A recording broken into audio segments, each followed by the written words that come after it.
Hi friends అందరికీ. ఈరోజు మనకి సడన్గా ట్రిప్ ఒకటి పడింది. అది భద్రాచలం నుంచి అంతర్వేది శ్రీ లక్ష్మీనరసింహ స్వామి గుడికి నేను మా ఫ్రెండ్ అయితే మన బైక్ మీద వెళ్తున్నాం. ఇప్పుడు ప్రజెంట్ సారపాకలో ఉన్నాం.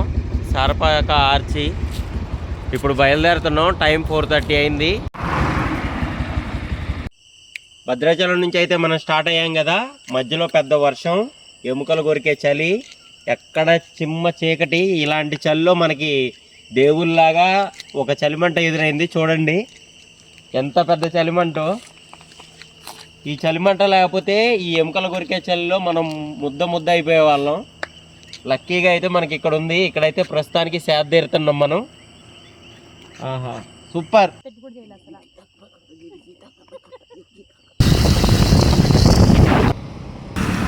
ఇది తాడేపల్లిగూడెం నుంచి పాలపల్లు అంతర్వేది వెళ్ళే రోడ్డు. మనకి మధ్యలో ఈ పూలు కొంచెం ఇంట్రెస్టింగ్ అనిపించి ఆపాను బండి. చూసారా, ఈ పూలతో హోలీకి కలర్ చేస్తారంట. అది న్యాచురల్ కలర్స్. ఈ పూలని ఏమంటారో మీకు తెలిస్తే కామెంట్ చేయండి. చూడండి ఎంత బ్యూటిఫుల్గా ఉన్నాయో. ఈ పూల పేరు తెలిసిన వాళ్ళు కామెంట్ చేయండి. శ్రీ కన్యకా పరమేశ్వరి పంచలోహ విగ్రహం, 102 అడుగులు. చూడండి విగ్రహం ఎంత బాగుందో.